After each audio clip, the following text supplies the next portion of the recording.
السلام عليكم ورحمة الله وبركاته.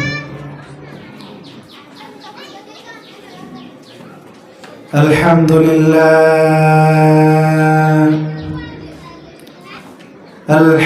لله نحمده ونستعينه ونستغفره ونعوذ بالله من شرور أنفسنا ومن سيئات أعمالنا من يهد الله فلا مضل له ومن يضلله فلا هادي له ونشهد أن لا إله إلا الله وحده لا شريك له أرسله بالحق بشيرا ونذيرا وداعيا إلى الله بإذنه وسراجا وقمرا منيرا. أعوذ بالله من الشيطان الرجيم.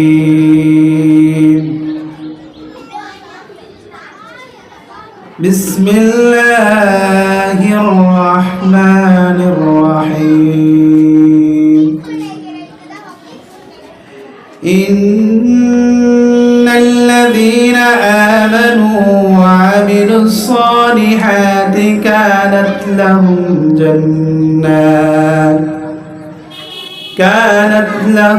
جنات الفردوس نزلا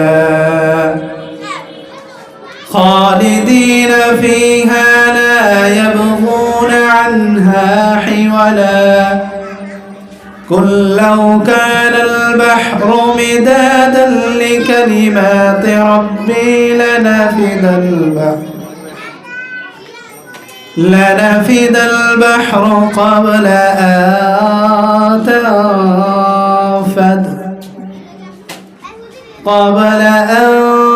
تنفد كلمات ربي ولو جئنا بمثله مددا. عن عائشة رضي الله تعالى عنه قال رسول الله صلى الله عليه وسلم أحب الأعمال إلى الله أدومها وإن كل راه مشكات. وقال تعالى سبحانك لا علم لنا إلا ما علمتنا إنك أنت العليم الحكيم. يا ربي صل وسلم دائما أبدا على حبيبك خير الخلق كلهم. بلغ العلا بكماله كشف الدجى بجماله حسنت جميع خصاله. صلوا عليه وآله.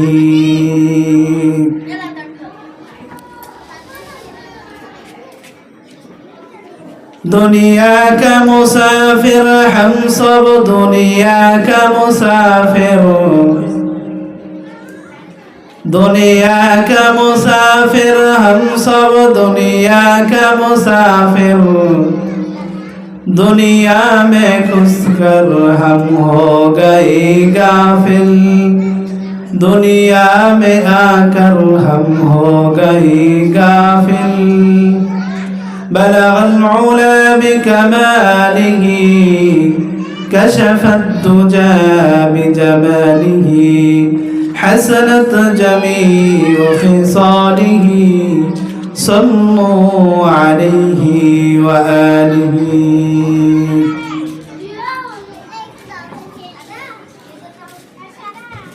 يا أيها الذين آمنوا صلوا عليه وسلموا تسليما شكل درود إبراهيم اللهم صل على محمد وعلى آل محمد كما صليت على إبراهيم وعلى آل إبراهيم إنك حميد مجيد اللهم بارك على محمد وعلى آل محمد كما باركت على إبراهيم وعلى آل إبراهيم إنك حميد مجيد الحمد لله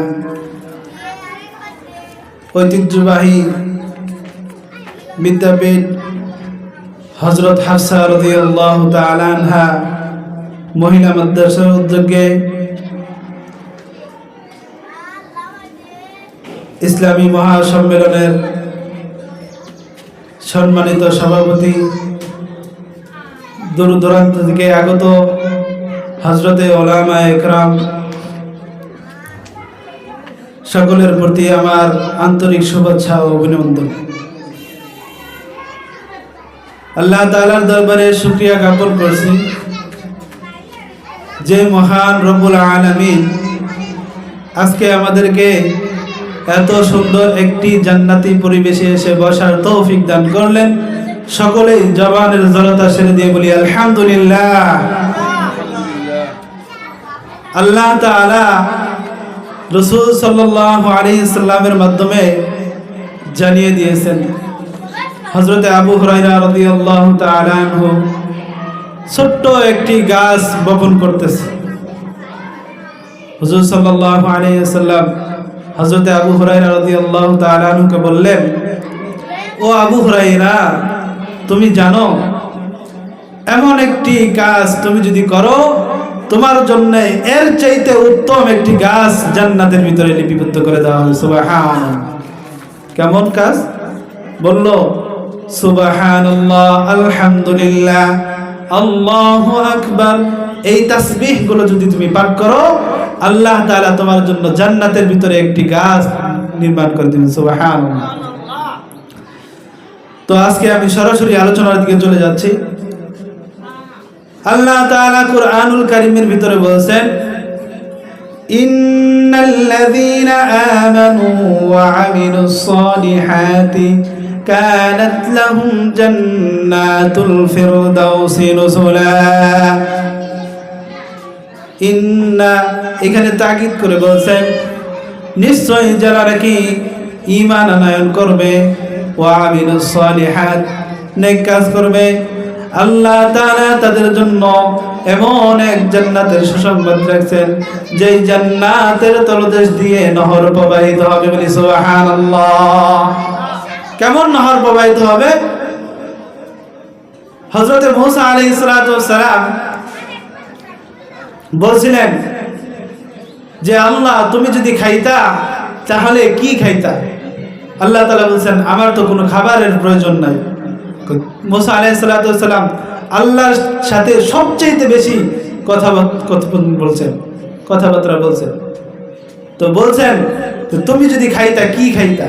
তো আল্লাহ তাআলা বলছেন, ও মূসা শোনো, যদি আমার খাবারের জরুরত হইতো তাহলে আমি দুধ পান করতাম। সুবহানাল্লাহ। এজন্য আল্লাহ তাআলা বলছেন জান্নাতুল ফিরদাউস এমন একটি জান্নাত যেই জান্নাতের তলদেশে নহর প্রবাহিত হবে।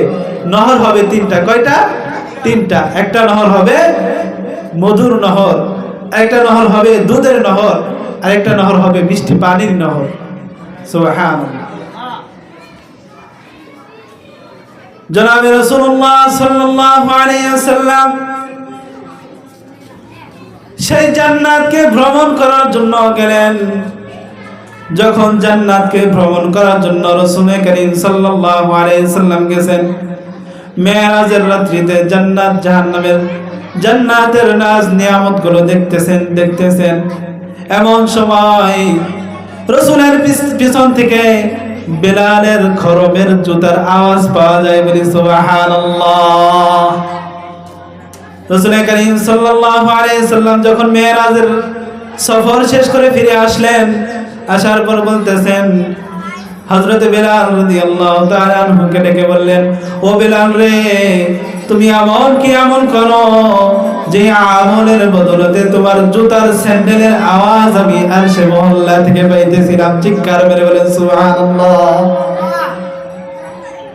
আমি আরশে মহল্লা থেকে তোমার স্যান্ডেলের আওয়াজ পাইতেছিলাম।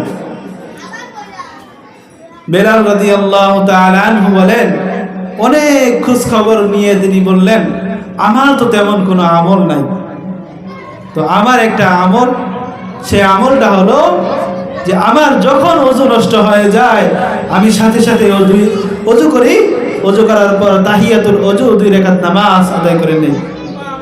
এই আমলের বদলতে আল্লাহ তাআলা হয়তো আমাকে আরশে মহল্লায় স্থান দিয়েছে। তো রাসূল করিম সাল্লাল্লাহু আলাইহি ওয়াসাল্লাম আম্মা জান হযরত আয়েশা সিদ্দিকা রাদিয়াল্লাহু তাআলা আনহা বলেন, আন আয়েশা রাদিয়াল্লাহু তাআলা আনহা قال قال رسول الله صلى الله عليه وسلم أحب الأعمال إلى الله أدومها وإن قل। আল্লাহ তাআলার নিকট ওই আমলটা সবচেয়ে বেশি পছন্দনীয় হয় যে আমলটা নাকি ধারাবাহিকভাবে সর্বদাই করা হয়, সব সময় করা হয়, যদিও আমলটা ওয়াইন কল্লা অল্প একটু হয়, কম হয়। জুলফিকার আহমদ নকশবন্দি রাহমাতুল্লাহি আলাইহি তিনি তার কিতাবের ভিতরে লেখেন, হযরত মালিক ইবনে দিনার রাহমাতুল্লাহি আলাইহি আল্লাহর এক আশিক পাগল, কি আল্লাহর এক আশিক পাগল হযরত মালিক দিনার রাহমাতুল্লাহি আলাইহি একদিন রাস্তা দিয়ে হাঁটতেছেন, পথিমধ্যে দেখে 2 জন লোক তারা যেন খাতার ভিতরে কি লিপিবদ্ধ করতেছে। হযরত মালিক ইবনে দিনার রাহমাতুল্লাহি আলাইহি প্রশ্ন করলেন, এ ভাইরা গো, তোমরা এখানে কি করতেছো? যখন এরকম প্রশ্ন করলেন, মালিক ইবনে দিনারকে যখন ওই 2 ব্যক্তি উত্তর দিলেন, আমরা এখানে বসে দুনিয়া থেকে জান্নাতি মানুষের লিস্ট করতেছি। সুবহানাল্লাহ। মালিক ইবনে দিনার রাহমাতুল্লাহি আলাইহি বললেন, দেখো ভাই, আমার এই জান্নাতি খাতার ভিতরে মালিক ইবনে দিনার নামে কোন লোকের নাম লিপিবদ্ধ করা আছে কিনা? ফেরেশতারা বললেন, তারা 2 জন ছিল ফেরেশতা, তারা বললেন, না না না, এইখানে মালিক ইবনে দিনার নামে কোন লোকের নাম লিপিবদ্ধ করা নাই। যখন এই কথা শুনলেন, হযরত মালিক ইবনে দিনার রাহমাতুল্লাহি আলাইহি চিৎকার মেরে জমিনের উপর পড়ে গেলেন। যখন চিৎকার মেরে জমিনের উপর পড়ে গেছেন, এরকম অবস্থায় তার জ্ঞান হারা হয়ে গেছে, অজ্ঞান হয়ে গেছে। ফেরেশতা 2 জন উপরে চলে গেছে, আল্লাহ তাআলার কাছে গিয়ে বলতেছে, ও আল্লাহ, এই জন্যই যদি তুমি বলতা যে আমরা কেন অদৃশ্য হয়ে মানুষের আমলনামা লিপিবদ্ধ করি, আমরা যদি মানুষের প্রকাশ্যে তার দোষ, তার আমলনামা, তার গীবত লিখতাম, তাহলে গীবত লেখার কারণে তারা বলতো আমার গীবত লেখো না। আর যদি আমার সওয়াব লিখতাম, মানুষের সওয়াব লিখতাম, তারা বলতো কম করে কেন লেখলেন, বেশি করে লেখেন। এর জন্যই বুঝি অদৃশ্য করে লিখতে আমাদেরকে নির্দেশ দিয়েছেন। সুবহানাল্লাহ। হযরত মালিক ইবনে দিনার রাহমাতুল্লাহি আলাইহি সব খানাপিনা বন্ধ করে দিয়েছেন, খানাপিনা বন্ধ, সব কিছু বন্ধ। কেন আমার নাম জান্নাতীদের খাতায় নাই? পেরেশানিতে হয়রান হয়ে গেছেন। মসজিদে চলে গেছেন, মসজিদে চলে গিয়ে আল্লাহর কাছে কান্নাকাটি করে আর নামাজ পড়ে তওবা করে কান্নাকাটি করতেছেন। কান্নাকাটি করতে করতে করতে করতে হযরত মালিক ইবনে দিনার রাহমাতুল্লাহি আলাইহি ক্লান্ত হয়ে, এমনিতেও 2-3 দিন ধরে না খাবার থাকার কারণে হযরত মালিক অতি ক্লান্ত হওয়ার কারণে মালিক ঘুমিয়ে গেলেন। ঘুমের ঘরে হযরত মালিক রহমতুল্লাহি আলাইহি স্বপ্নে দেখলেন দুইজন ফেরেশতা তার যুগে স্বপ্নের মধ্যে আবার তার কাছে আসতেন। আয়েশা বলতেছে, ও মালিক রে, আমরা তো দুনিয়ার খাতার ভিতরে তোমার নাম দেখিয়েছিলাম, দুনিয়ার খাতার ভিতরে তোমার নাম নাই, কিন্তু আসমানের খাতার ভিতরে তোমার নাম লিপিবদ্ধ করতে গিয়ে দেখি তোমার নাম জান্নাতি খাতারে লিপিবদ্ধ করা। সুবহানাল্লাহ। এমন একজন বুজুর্গ ব্যক্তি, গ্রাম্য একজন বুজুর্গ ব্যক্তি, তার নামও প্রশংসা হয় আকাশের ভিতরে। সুবহানাল্লাহ। কেমন বুজুর্গ ছিলেন যে রাসূল সাল্লাল্লাহু আলাইহি ওয়াসাল্লাম হাদিসের ভিতরে বলেছেন, আহাবুল আমালি ইলাল্লাহ, আল্লাহ তাআলার কাছে ওই আমল সবচেয়ে বেশি পছন্দনীয় যে আমলটা অতি অল্প হয় কিন্তু ধারাবাহিক সব সময় করা হয়। এক বুজুর্গর ওয়াকিয়া, ছোট্ট একটা কয়, এটা বলেই আমি আমার আলোচনা শেষ করব, যে ওই বুজুর্গ, যেই বুজুর্গ একজন সবজি বিক্রেতা, কি বিক্রেতা? সবজি বিক্রেতা, শাক বিক্রি করে, বাজারে সবজি বিক্রি করে। যখন বাজারে সবজি বিক্রি করে, এই বুজুর্গ তার ওয়াকিয়া হলো, তার জীবনে কোনোদিন তাহাজ্জুদের নামাজ কাজা নাই, হালাল ভাবে চলাফেরা করতেন, জীবিকা নির্বাহ করতেন সবজি বিক্রি করে। কি বিক্রি করে? সবজি বিক্রি করে। যখন এই বুজুর্গ একদিন সবজির বোঝা মাথায় করে নিয়ে যাইতেছে, পথিমধ্যে এক লোক এসে তাকে ব্যাকেট দিছে, বাধা দিছে, বলতেছেন, এই শোনো, তোমাকে আর সামনে যাওয়া যাবে না। ওই বুজুর্গ বলতেছে, কারণ? তিনি বললেন, কারণ হলো যে আমি হলাম মালাকুল মউত ফেরেশতা, জান কবজকারী ফেরেশতা। ওই বুজুর্গ বলতেছে, ও ফেরেশতা রে, মালাকুল মউত ফেরেশতা ভাই, শোনো, আমি তোমার জন্য অনেক দিন যাবত অপেক্ষমান আছি, অনেক দিন যাবত আমি তোমার জন্য অপেক্ষা করতেছি। কারণ তিনি বললেন, আমি আমার মৃত্যুর ভয়ের জন্য সব সময় যখনই আমার ওযু নষ্ট হয়ে যায়, আমি ওযু করি, ওযু করার পর আমি 2 রাকাত নামাজ পড়ি এবং আমি সব সময় ওযুর হালতে থাকি। হযরত শাহ আহমদ শফি, হযরত শাহ আহমদ মুজাদ্দিদ মিল্লাত, হাকিমুল মুজাদ্দিদ মিল্লাত আশরাফ আলী থানভী রাহমাতুল্লাহি আলাইহি তার কিতাবের ভিতরে লেখেন, ওই বুজুর্গর নামে ফেরেশতা বললেন যে মালাকুল মউত ফেরেশতা তাকে বললেন, তুমি এমন কি আমল করো, আমলের কারণে তোমার প্রশংসা আকাশবাসীদের নিকটে হওয়ার কারণে আমি তোমার জান কবজ করতে আসি নাই, আমি তোমার জান কবজ করতে আসি নাই, আমি তোমাকে এখন দেখতে আসছি। বুজুর্গ বলতেছেন, ও মালাকুল মউত ফেরেশতা, শুনে রাখো, আমার কাঁধে যে গামছাটা দেখতেছ, এই গামছা বিছিয়ে আমি, এটা আমার হলো নামাজের মুসল্লা, যাই নামাজ। এই যাই নামাজের মধ্যে আমি নামাজ আদায় করি, এই যাই নামাজ বিছিয়ে আমি নামাজ আদায় করি।